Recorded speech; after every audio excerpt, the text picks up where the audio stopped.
It's the deadliest attack in Ukraine this year, 30 months on with no end in sight. We'll have the latest on the Russia-Ukraine conflict. Hello, I'm Arden Naidu and this is The Heat.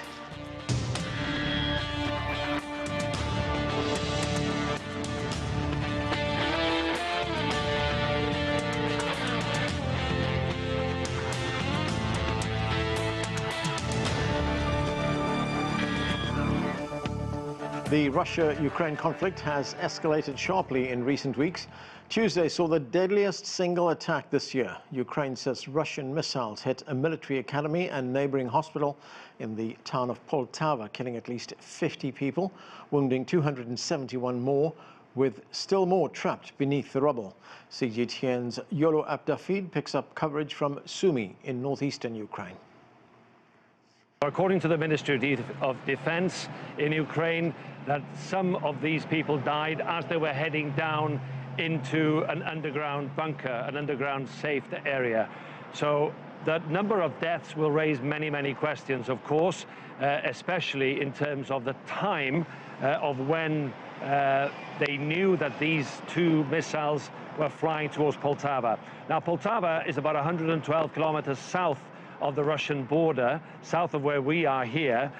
It is a central city, and it's a particularly bleak time for people in Poltava because many refugees, many displaced people have moved from different parts, have escaped from different parts of Ukraine and live in Poltava. It's a city of around 300,000 people.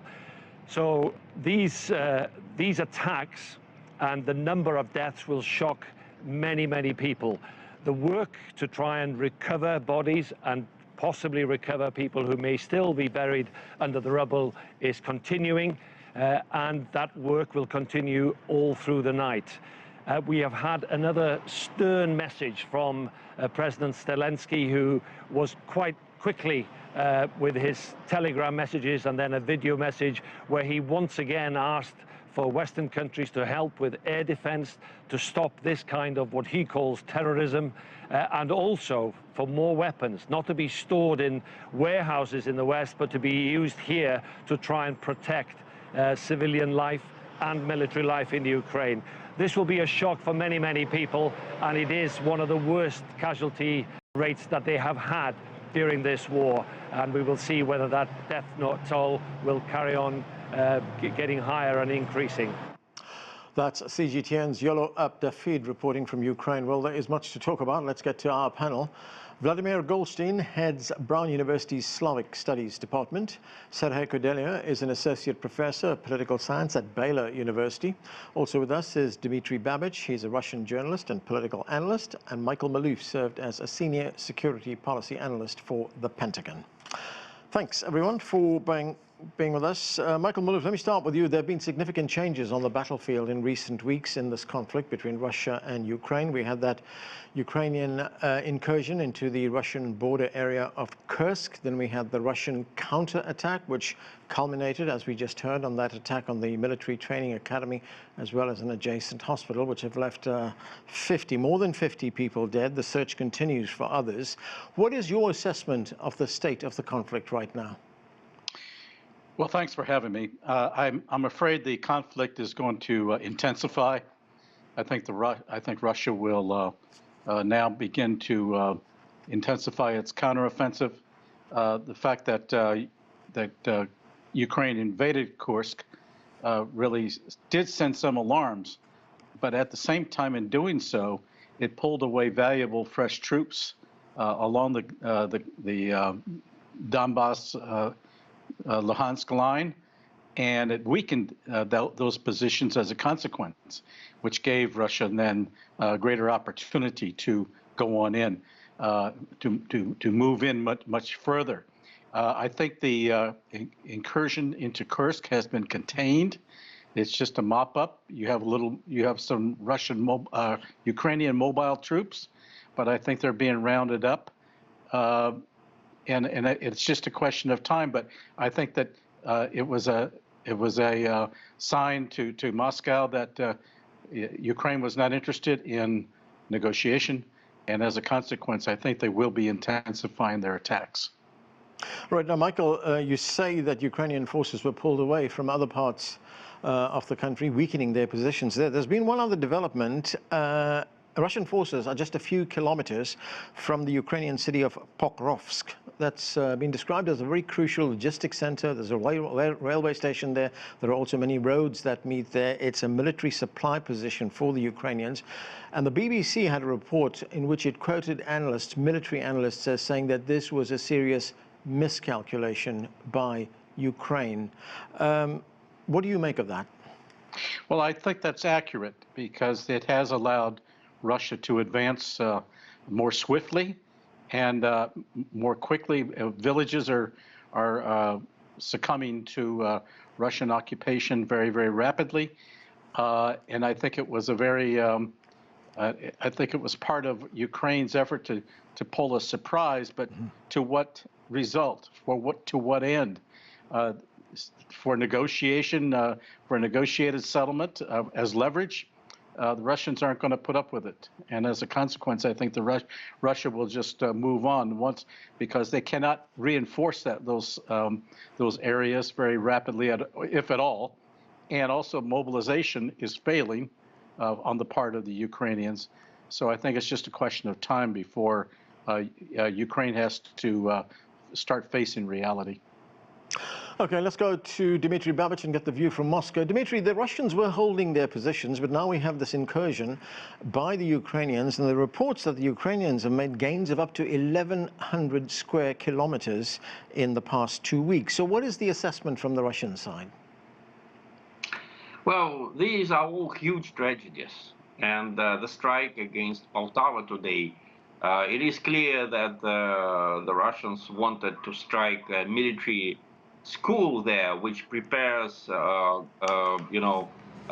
servicemen for the so-called radio electronic fight. So these are the people who prepare similar strikes against the Russian territory, but still it's a huge tragedy. I mean, this is the kind of warfare which has been used by Ukraine too. If you look at the recent past, in Makeyevka, another city in the new Russian regions, which used to be east of Ukraine, in Makeyevka, which is deep behind the front lines in the end of 2022, the Ukrainian forces also hit a group of Russian servicemen who were housed in a school, in a former vacation school. So the same story here. I think the hospital was damaged accidentally, but obviously somehow the Russians knew that there would be Ukrainian servicemen meeting for some kind of a parade, for some kind of celebration. I think these were graduates of the military school who attended the event, and then the Russian missile hit. As for the situation in Kursk, it's another huge tragedy, which to my mind is pointless. I mean, Russia, when it continues its advance in the east of Ukraine, okay, the project is not very clear, but since Russia and Ukraine have been one state for 300 years, people there more or less understand what awaits them inside Russia. Most of them remember when we lived in the same state. And the Ukrainian advance in Kursk is just pointless. It's not clear what kind of future the Ukrainian government wants for these regions. There was never a situation when Ukraine would rule a Russian region inside Russia proper. So it is obviously just a way to deflect attention, and the West accepts it, thinking that this is the right way to conduct military operations, because in the history of the United States, for example, there were exchanges of territory. That's not going to happen between Kursk and Crimea. Russia is not going to accept any exchange, even if it is offered by Kiev, and even if negotiations, Ukrainians suggest negotiations on this matter. This will not be negotiated. Simply. Right, Sergiy Kudelia, listening to those assessments there, what is your view on the direction this conflict has been taking for the past 2 weeks? Well, first, we have to remember the context in which the Kursk incursion actually happened. So for the last year, Ukraine was on the defensive. It was losing territory to Russian advances in Donbass. So there was both significance to the Kursk incursion. Politically, Ukraine wanted to expose the weakness of the Russian state. It wanted to demonstrate that while Putin is trying to grab the territory that does not belong to Russia, it actually cannot control its own territory. It can border with Ukraine. Militarily, it wanted to show that, of the Russian troops that are now advancing in Donbass to Kursk region, and to weaken sort of the pressure that the Ukrainians have been finding themselves under over the last several months. To some extent, political goals have been achieved. Military goals, unfortunately, has not been fully achieved, because we are seeing that the Russians actually accelerated their offensive in Donbass and refused to divert the troops from Donbass to Kursk. So in some ways it was a success, but in other ways it was not as successful. Right. Vladimir Golstein, President Zelensky has said that one of the reasons for this incursion was to draw away Russian troops from the eastern parts of Ukraine and then seize territory which it could use as a bargaining chip in future negotiations, whenever those negotiations will take place. So how do you see it? What do you see happening here? Well, what we have to be aware is this kind of very strange symbiosis. And it happens in every country, be it Ukraine, be it Russia, be it United States, when President said something and he is surrounded by yes men who say, oh, what a brilliant idea.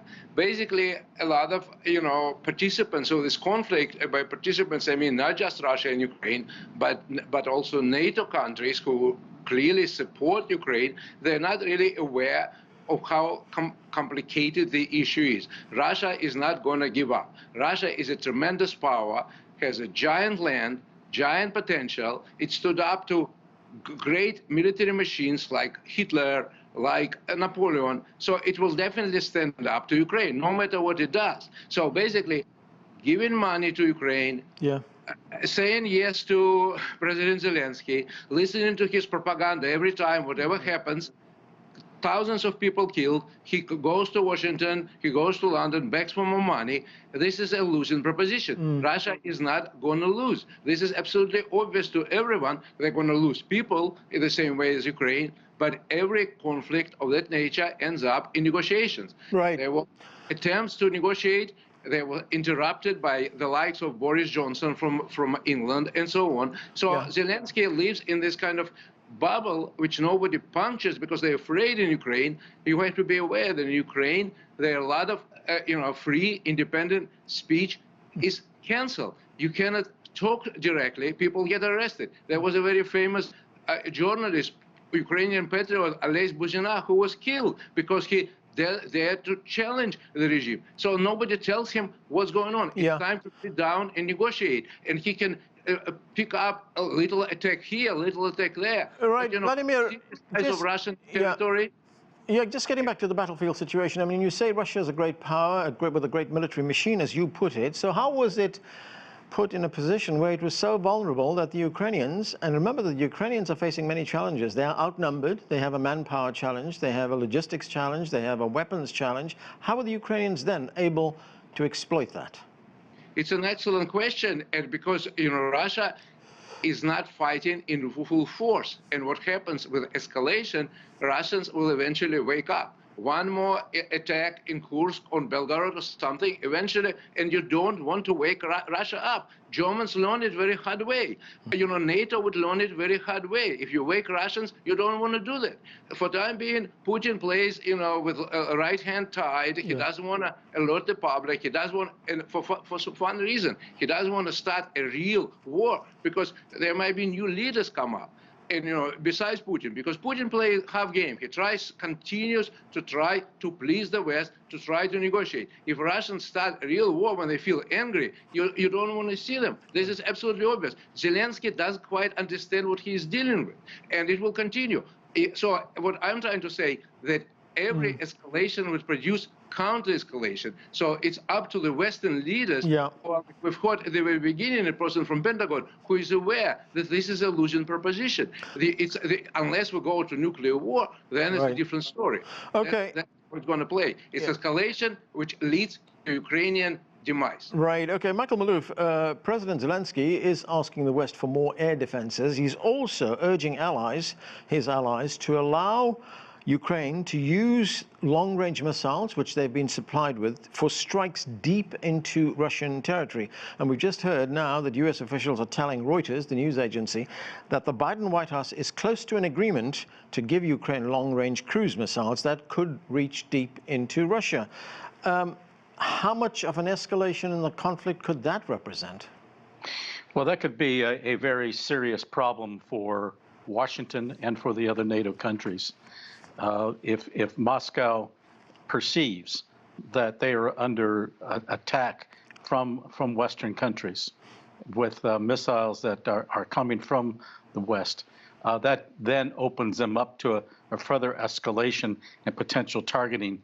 A number of these countries, like Poland, for example, have bilateral agreements, and if the attacks are emanating from those countries that border on the Russian Federation, Moscow may go ahead and attack them because they would be perceived as being directly involved in supplying and maybe even providing the and actually having weapons provided to Ukraine and used against the Federation. And I think that this could easily escalate. That's why I think you're going to see Moscow turn around very shortly and will actually increase its own counteroffensive very, very quickly. Plus, you got to keep in mind, we're going to be approaching winter here very, very shortly, and Ukraine doesn't have many options left. Yeah, when you say Russia could respond against other countries, I mean, these countries are NATO members. That would trigger possibly Article 5 of the NATO Charter, wouldn't it? Well, that's a sticky question at this point. Number one, there would be countries of the willing. Just because you have Article 5 doesn't automatically mean that it's all for one for all, even though that's the interpretation. We've seen that in Libya. We've seen it in Afghanistan in the past. It's countries of the willing. Secondly, because they know NATO will not go in as an alliance against Russia, some of these countries, particularly Poland and Lithuania, have entered into bilateral security arrangements. That obviates Article 5. Yeah. Dmitry Babich, if there are sustained Ukrainian cruise missile attacks deep inside Russian territory, I mean, how will Russia respond? And, to the point I just made to Michael Maloof, how big is the risk that this conflict could expand into something much bigger? Well, we're all facing huge threats. The actions of the Western allies of Ukraine are absolutely irresponsible. Let me remind you that the Ukrainian drones obviously operated with the help of American and European military specialists. These drones reached up to Siberia and Tatarstan. And Tatarstan, for example, is going to host a BRICS meeting this autumn in October. So if something happens, and obviously President Zelensky wants to disrupt Russian life in every way possible, if something happens to the summit, if something happens to a big Russian city, how would the United States respond in a similar situation? It's terrifying even to think about it. So this tactic of the West, which is, don't throw the frog into boiling water, just increase the temperature and the frog will be cooked.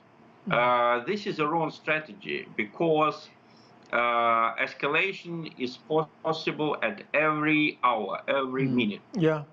We just don't even realize how many dangers are coming from the United States and the European Union, their policies. For example, this terrible story, Mrs. Clinton, when she was still the Secretary of State, she sold to Russia dozens, I think even hundreds of Boeings. And now the United States is not providing spare parts for them and cracks down on people who sell these spare parts to Russians. Russia will continue to use civilian aviation because we're a huge country. Yeah. We will not survive without civilian aviation. Okay. So if something happens because of this boycott, whom do you think the Russian citizens and the Russian state will blame? Of course it will blame the West. Of course it will see it as an act of war. Yeah. And so we are facing a danger every second. Okay, Sergiy Kudelia, I mean, we're hearing of all these risks. I mean, these are dangerous times, but talking about the long-range cruise missiles that President Zelensky has been calling for, I mean, how much of a difference would it make to the state of the battle? So first of all, I think that the fears about escalation. Go ahead.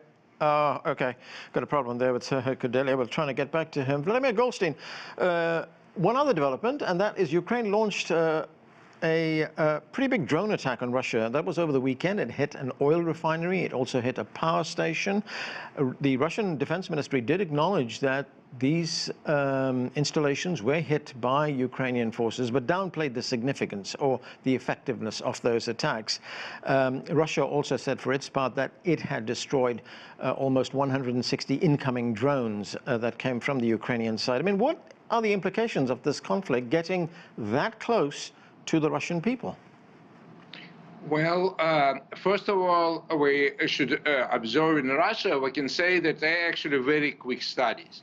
Recently we've seen this news of this Telegram and Durov, who had a very big, powerful, social platform. He learned very quickly and had his own, very independent and so on. So the same thing, they are learning. So yes, because Ukraine had a massive help from NATO, be it in communication, be it this and that, they at a certain moment they surprised Russians because Russians probably in their typical manner didn't start the whole thing seriously. But they are very quick studies. So NATO is creating a very formidable opponent who is ready to fight not 20th century war, but 21st century wars. So yes, Ukrainians can make here and there, they make some kind of drones, they use them. But Russians, again, don't forget, it's a bigger country, bigger potential. It has greatest amount of natural resources in the world. So if it comes down to exchanging, you hit our power station, we hit yours, Ukraine will be left not only without people, which they are losing in great numbers, they're going to lose without, electricity, without anything. So I think it's basically, it's insanity. Escalation wouldn't help them. This is only crazy people like Hitler, like, in say Napoleon or many others, including, Swedish, king joined Ukraine and he was defeated in Poltava, of all places, going against Peter the Great. Right. This is, the history teaches Russians, they wake up eventually. So I think escalation is not going to help Ukraine. So they have to sit down and negotiate. That's the reality. And that's the only thing it's obvious to everyone outside this bubble, which kind of, good for military industrial complex, good to Zelensky, who takes probably kickbacks, good for his ministers, good for his Kudelia, but this is not good. This is not the reality. Yeah. Michael Maloof, we've been talking a lot about the battles that have been taking place, the attacks, the counterattacks, but recently President Putin also talked about the possibility of negotiations to resolve this. Let's listen to some of what the Russian leader had to say. I'm sure this provocation will fail. I think after that, there will be a desire to really move, not in words, but in actions, to peace talks and to resolve these issues by peaceful means. We've never refused this. But of course, we must deal with these bandits who have entered the Russian Federation in the Kursk region with their attempts to destabilize the situation in the border area as a whole. So, Michael, there we have President Putin talking about these attacks by Ukraine into Russian territory, but at the same time reaching out, saying there could be negotiations to end this. Could something come of it? Perhaps, but you got to consider when he said that, because he and Lavrov, his foreign minister, have both said that there is no negotiation as a result of the Kursk intrusion. And I think that we're going to probably see now that, as I said, and as your other people have said, that Russia will enhance their counteroffensive, and just as Moscow, some of their oil and gas refineries are hit, so will the Ukrainian electrical means be hit, and it'll be much more devastating in terms of effects against Ukraine, and as a consequence. So right for now, I think Mr. Putin probably feels that Zelensky needs to come around and realize the error of his ways ultimately, and decide to come to the table eventually. Yeah, Michael, the Zelensky strategy appears to be that these attacks that they've been carrying out gives Ukraine a better chance at the negotiating table. It gives them a bargaining chip, so to speak. What do you make of that strategy? I don't think so. This might. They concede. The Ukrainians concede they cannot hold on to Kursk, and if they think that this was going to give them a more leverage in negotiation, it's just not going to happen. Yeah. Russia will respond to the Kursk intrusion, and as a consequence, I think they will not relent until the Ukrainians are completely captured. Okay. Dmitry, very quickly, I've got less than a minute. There's another development in Russia. Russia now says it will change its doctrine on the use of nuclear weapons in response to what it regards as the Western escalation of the conflict. I mean, Russian doctrine on nuclear weapons up to now has been that it will use nuclear weapons when there is an existential threat to the state. But now there are military officials in Moscow who want that threshold to be lowered. They want a lower threshold. Do you see that happening? Yes, it's serious. I mean, new dangers emerge every minute, as I said. And obviously, Russia has to remind the West of these dangers. I think the messages which Russia is sending by changing its doctrine, the message is very clear. Stop toying with danger. Think before you act. It is really getting very dangerous. Okay, Dmitry, I'm sorry I've got to interrupt you there. We have run out of time. Thanks to all of you for being with us. That's it for this edition of The Heat. I'm Anand Naidu in Washington, D.C.